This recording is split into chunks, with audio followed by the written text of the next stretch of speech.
Hi, and welcome to another edition of Mike Finds Things, where we go out and find all kinds of cool vintage records wherever we can, usually estate sales and thrift stores. And we've got an all thrift store vinyl video for you today in one shellac 78. Lots of good stuff here to look through. It's been kind of dry lately. I haven't found much at thrift stores. A lot of these were actually months ago that I found, and I just kept them in a stack trying to accumulate so I could do a thrift store video. Also, the estate sales haven't been very good either.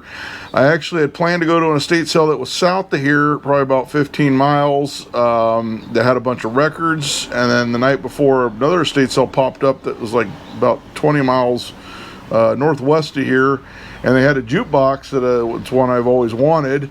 So I got my truck ready and got my dolly out and my furniture blanket and all that stuff. Went out there, got there 2 hours early to get in early, and then they found out that the guy's like, oh, the family decided they're going to keep the jukebox. So, and then the 45s they had, they're like, oh, those were with the jukebox, so we're not selling those. But I did buy a couple records there. Those will probably be in next week's video. This week we're doing thrift stores.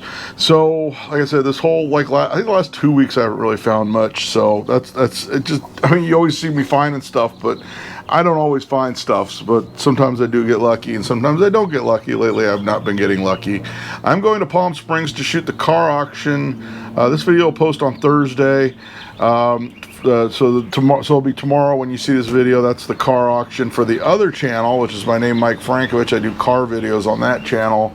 I'm going to check. There's a few thrift stores I've actually done well with in Palm Springs before, and I'm going to see if any estate sales pop up there. Currently, the only estate sale I found is on Friday. It starts Friday during the car auction, so I don't think I'm going to be able to make it to that because I have to come back after the auction, unfortunately. But we'll see what happens. Who knows? Let's dive into these records, and we're going to start with the 45s, go to the 178, and then down to the LPs. And there's some interesting stuff, some not so interesting stuff, and some stuff you don't see a lot of, especially in this country.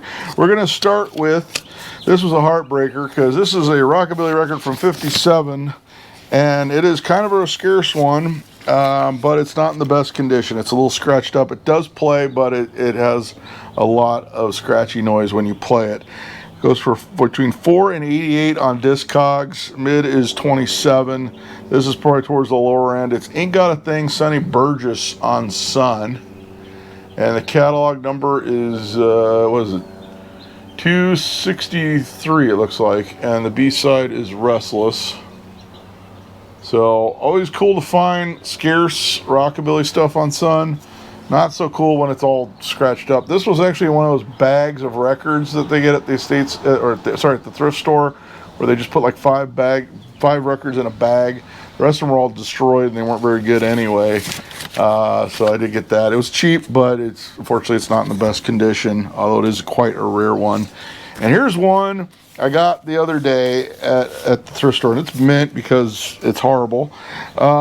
It's Homer Stacy, For Better or Worse, on Galahad Records. They were on Wilcox, 1526 North Wilcox in Hollywood. So we got that. For Better or Worse, it's a terrible country record, but interesting enough, it's autographed to Pam from Homer, from the artist. So it's an autograph record. Is it anything anybody would want? Probably not. The only place I could find information on this was that 45 Cat site. If you haven't run across that site, they give hardly any information about the actual record. They don't even put the genre, which is insane. But according to that website, it came out in 1967. I had to play it to find out it was country, but I'm pretty sure with a name like Homer Stacy, it was going to be country anyway. But definitely a terrible record. I know there's people that just collect terrible records, and that would be a good one for somebody like that, because it's pretty bad. This one I got because it had the picture sleeve in good condition. Not really worth a whole lot. I think this one's 50 cents to $4. This one's from 1965. Gary Lewis and the Playboy She's Just My Style on Liberty. I said, but it has the picture sleeve, which is nice, and the record is super choice. So it's probably with the picture sleeve, I'd say it's probably a $5 record realistically. So that's kind of neat. Somebody likes Gary Lewis and the Playboys. Now I think these are all. I got a whole bunch of Slade records Slade 7 inches from a thrift store, and they're all in these heavy cardboard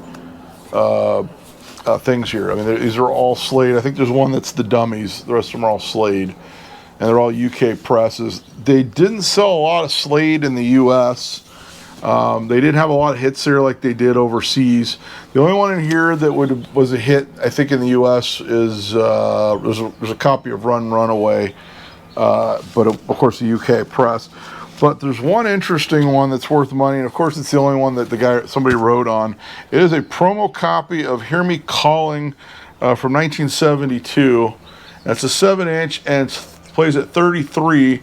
So I'm guessing it was either a DJ or radio station copy. So they wrote side A and they wrote play at 33 and a third RPM, so they wouldn't play it at 45. And the B side is Get Down With It, and that has a little bit of scribbling on it too. This one sells on Discogs between $135 and $397. Mid-range is $223. I'm probably going to put it up for sale, just see what I can get for it. I don't know what I'm going to get for it with all that. I mean, they really wrote on this label. You can see how much writing they did on that. But the actual record is, I'd say, like, it's just super nice. But unfortunately, a DJ had written in like black marker on that. So I don't want to go through all these Slades, but there's just a bunch of them. I know the guys in the UK would just like fall asleep because they're probably ones that they see a lot over there.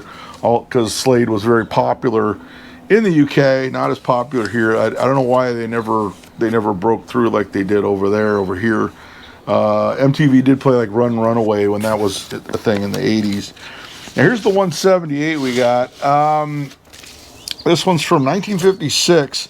This one came out 2 months after the 45, so that tells me that they didn't think it was worth making a 78. By 56, they weren't making as many 78s. Most people had switched to 45s. I've talked about that before. So it's 6 and 20. It's an artist you wouldn't normally buy if you see like an LP or 45, because they're usually not worth anything and you see them a lot. But this one's worth 6 to 20 on 78. It's in really nice condition. It's Wonderful, Wonderful by Johnny Mathis on a Columbia Red label. And When Sunny Gets Blue is the B-side. Of course, Wonderful, Wonderful was a massive hit. This is great for somebody who has a 78 RPM jukebox, or if they really do like Johnny Mathis. I have a thing for collecting 78s from artists that I've actually seen live, and I actually have seen Johnny Mathis live. I saw him live back in the 90s at Caesar's Palace in Las Vegas. My mother's boyfriend at the time was like his agent, so I got to see him live. So I think I've got all the artists that put out 78s that I've seen live, or like all the artists that put out 78s that I have actually seen live. You know what I mean? So, because now I've got Jerry, of course I got the Jerry Lee Lewis, I got Chuck Berry, there's a few, and Tony Bennett. Of course everybody's got Tony Bennett 78s. If you collect 78s for more than 5 minutes, you'll run across one of those. But so nice to find a Johnny Mathis Wonderful, Wonderful, and it plays fine. It plays Wonderful, Wonderful. So there you go, Johnny Mathis.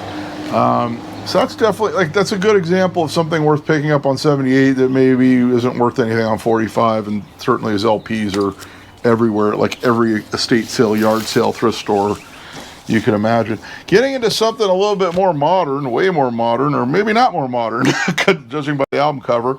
B-52's Mesopotamia, and this is considered like a mini LP. It's only got 5 songs on it, and it's produced by David Byrne. This one came out in 1982. This pressing sells between 4 and 39. Mid-range is 830, and it's in really nice condition. I love the B-52s, and I have actually seen them live. Of course, they're a great party band, and that's just a really nice addition to my 80s collection. And then rolling into something else that, of course, is better known for a much later movie that it was used in. We're going to roll into Big Band Bossa Nova, Quincy Jones from 1962. This one is 9 to 30 on Discogs for this pressing. Mid is 17. Of course, the Soul Bossa Nova is the first track. That is the theme music from Austin Powers, from the Austin Powers movie. In fact, Quincy Jones, I believe, was in the second or third Austin Powers for about 10 seconds in the intro. Yeah, since of course it was his music they used as the theme music for the Austin Powers. But I'm guessing that might be quite a bit of what to do with the value is that you know is I think Austin Powers kind of brought it into the more modern era. That's a good example. Another one, here's one that sort of got brought in. This one got redone, of course, by famously by Billy Idol. This one is from 1980. Sorry, this is I got these mixed up. This was from 1968. Sorry, this one is from 68. Tommy James and the Shondells, Moni Moni. This one sells 3 to 10. Mid-range is 8 on this one, and it's got the full gatefold. You can see why I grabbed this for $1. And the record comes out of there, and it's in really nice condition. It's got them messing around on an old Rolls Royce, but that's kind of a neat find for late '60s rock and roll. And then a little something different, but these these '80s metal albums are getting very, very collectible. And this one is no different. This one's from '84, sells between 6 and 50. Mid-range is 18. Rat, Out of the Cellar. And this is the one with Round and Round. That's probably the most famous song on this one. But I think most people who lived through the '80s remember Rat. Very popular. Like LA, the hair metal scene here in LA was huge on the Sunset Strip. So neat to find that, because that's not something I mean, usually if that pops up at a thrift store locally, it's gone. I think anywhere, just about anywhere, it's like that. So we're rolling into this one. This is one I found the other day. Actually, these next two I found the other day with that terrible country single that was autographed.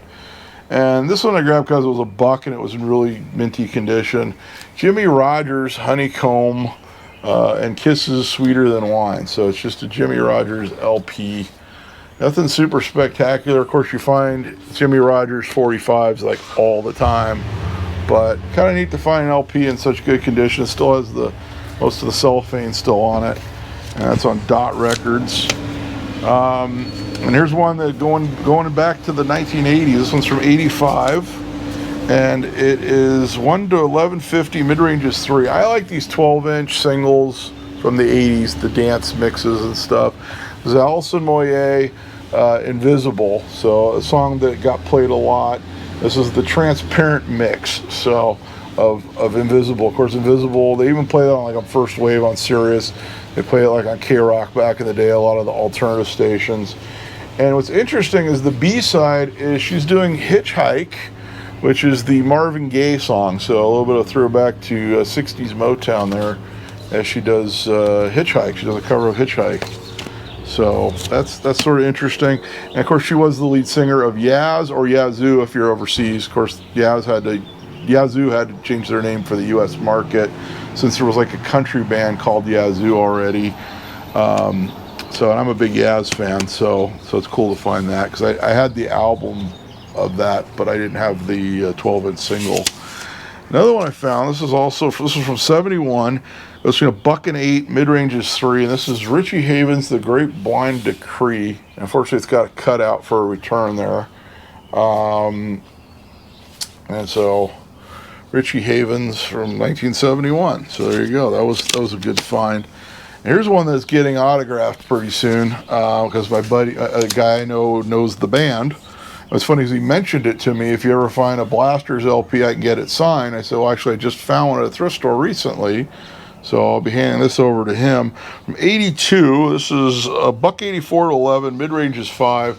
The Blasters over there live at the venue, London. And these guys were, I believe, from Downey. They were actually local, and they're still local. So my friend actually offered to, next time he sees them, to get it autographed for me. So that's what's going to happen with that. So some revival rockabilly from the 80s. Speaking of reviving 50s music, we got Sha Na Na from 1971. So it goes for $1.50 to 6. Mid-range is $2.50. And of course, a lot of people remember Sha Na Na. They were always on TV back in the 70s. I remember when I was a kid, you'd see them on different shows. I think they had their own show too for a while, if I'm not mistaken. Somebody will correct me if I'm wrong. And they were in a few movies back then. I believe they might have been at Woodstock or one of those. Somebody will correct me once again if I'm wrong on that one. But Sha Na Na, 50s revival. Something I just remember from when I was a kid. Not necessarily valuable, but cool nonetheless. And we got here, we have a spoken word album from 1989. This is Jello Biafra from Dead Kennedys, High Priest of Harmful Matter, Tales from the Trial, spoken word LP number 2. So it's 2 LP set of spoken word, as you can see. And so very cool Jello Biafra 2 LP set. It only goes for $5 to $20. Mid-range is $8. I mean, obviously I'd rather have found like a Dead Kennedys LP because it would have been worth some money, but still cool nonetheless. And it's, I believe this one's on Alternative Tentacles. Yeah, it is. So we got that. And then I got, this one's cool. This is from 1971. We got, it's a blues rock record, $1.50 to $40, mid-range is 10 on this pressing. Rock On Humble Pie on A&M, and it's got a gatefold that opens up, as you can see. And we got all that. So that was kind of a neat find because I did not have that, so now I do. We also got, this is like a greatest hits album from 1974. Crosby, Stills, Nash and Young so far, with the album art done by Joni Mitchell. This is basically just Crosby, Stills, and Nash and Young's greatest hits. Has such classic Wooden Ships, Ohio, Teach Your Children, Woodstock, Our House, Judy Blue Eyes, all your favorite Crosby, Stills, Nash and Young songs from that era. Another one going back to the 1980s, and this is one the UK guys will know more than the US people, but they did play this on alternative radio back then until they played on First Wave a lot. Heaven 17, The Luxury Gap. Of course, Heaven 17. And then we got the 2 biggest songs on here are We Live So Fast and Temptation. And if you haven't seen the video for We Live So Fast by Heaven 17, after this video you need to go watch it. It is the most 80s thing you'll ever see is the video for, I'm not going to give it away, but it's extremely 80s. Let's just say it's like when the Wikipedia should have it as an example of the 80s is the We Live So Fast by Heaven 17 video. But definitely check that one out. So that was cool. I don't have a value. This is the US version that's on Arista/Virgin, and I couldn't find that label variation on Discogs, so I didn't really have a value for you. I'm guessing it's probably like a $5 or $10 record. Marshall Crenshaw, going their 80s like alternative rock, new wave type record, 1982. So it's between 2 and 1364. Mid-range is 5. It's about what you'd expect. This is the one with Someday, Some Way is probably like the best known song on this one. But cool to find a Marshall Crenshaw LP. And I didn't have that one, so that's always... This one I'm giving to my buddy. And this is one you run across a lot, but this one's neat because it's a Canadian pressing. It's Hawaiian Sunset, Arthur Lyman. And I have a friend that collects like anything tiki, so I'm going to give this to him. So that was worth picking up. Just give it to a friend of mine because he's, we've done favors for each other. He's a car guy, so that's always good. So going between $1.08. It's like really super nice. This is Gary U.S. Bond's greatest hits. So this, I didn't have a year on this. I think this was done in the 70s, and it's got all these different. It's a gatefold. It's got like all this stuff about Gary U.S. Bonds, and it's got a whole thing talking about how the Beatles loved Gary U.S. Bonds, and they would like order his records and listen to them, and he was like a big influence on them. And I always like Gary U.S. Bonds because he's similar to like Hank Ballard to Midnighters, where anytime you listen to one of his records, it just sounds like they had a really good time when they recorded it. He's one of those artists that's like that, or like Jimmy Soul, where the song was kind of raw, and it was almost like, it sounded almost like a primitive recording technique, but it sounded like they had a really good time recording it. So that's what I always liked about Gary U.S. Bonds stuff. That's a killer one. I threw it on and just left it on, which is nice. You have to keep changing. Of course, I have a lot of his singles, but it's nice to have the LP. I'll show you that. I'll show you the cover again. Somebody's complaining I don't show stuff long enough. Gary U.S. Bond's greatest hits. I'm guessing that was done in the 70s. That greatest hits album. This was a compilation. It's Joe Tex, Brooke Benton, and Marvin Davis on one album. And I didn't have a year on it. It only sells for $6. It's one that sold for $6, which sounds about right. But I don't know. I just grabbed it because it was nice and clean. Here's another alt rocker. This one I couldn't find. It was never sold in the United States, or it was never a U.S. pressing, I should say. Jeffrey Lee Pierce with Wild Weed. And this is a UK pressing. Sells between 8, 14, and 27. Mid-range is 17 from 1985. And I have not listened to it yet, but it says it's alternative rock. I'm guessing, if you remember back in the old days, they used to always have that import section at the record stores. That would probably be like the kind of thing you would find there. As something that wasn't ever pressed for a U.S. market, but people would like special order them, or they, people just kind of knew about them and would get them.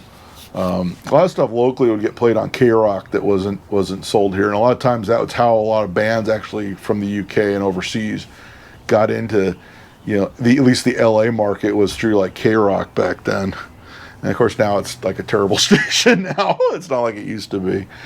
Staying Out Late with Beat Rodeo, and this one's on IRS, so I grabbed it. They did a lot of like new wave stuff. It sells $1.10. Mid range is like $3.25. But I took a shot at that one. This one I already have. I probably have a couple copies of this. It comes up a lot locally since they're an LA band. They're very popular here to this day. Berlin Pleasure Victim. And this one's a Geffen pressing. So this is like the earlier pressing was like on a minor label, then the later ones were on Geffen. This one sells for $9. And this one has probably the best known songs are Sex, Masquerade, and the Metro. Probably the three best known songs on this one. But that's always a great one to put on. It's very popular locally. So Tony Basil, this isn't the one with Mickey. This is from 1984, so it's between 3 and 10. Mid on this one's 475.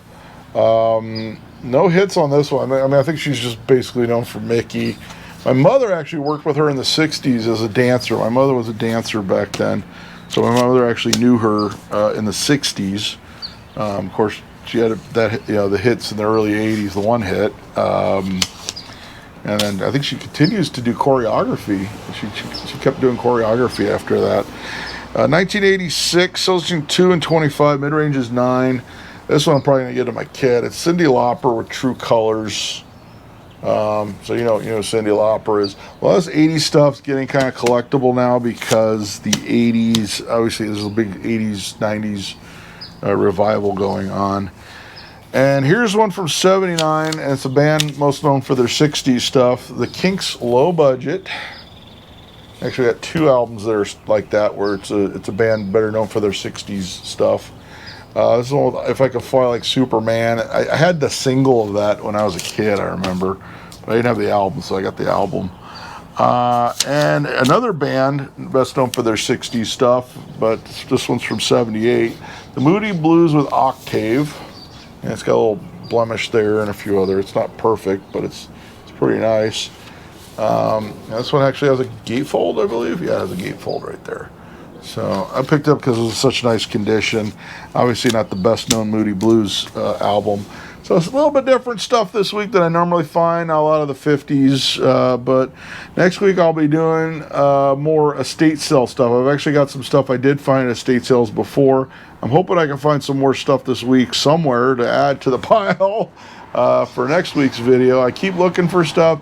The other channel takes up a lot of my time because I have to travel. In fact, I have different events that I'll be traveling out of town for pretty soon for that. So I'm going to continue looking for records, continue trying to put out these videos as well. Of course, the other channel's been it's been taken off lately. My name Mike Frankovich. I got the link in the description. So if you like vintage cars and hot rods and stuff like that, check out that channel. But I'll try to get as much of this stuff out as I can. I know people like the videos. Be sure to subscribe. We need subscribers on this channel because that is the hardest thing when you start a new channel is to get subscribers initially. Let me tell you, because I did it. I went through this with the other channel, and I'm going through it with this channel. It's very hard to get subscribers. So please subscribe if you like these videos. and do it for anybody if you like their videos, if you haven't subscribed, because it does help everyone out when you subscribe, anybody that does any of these YouTube videos.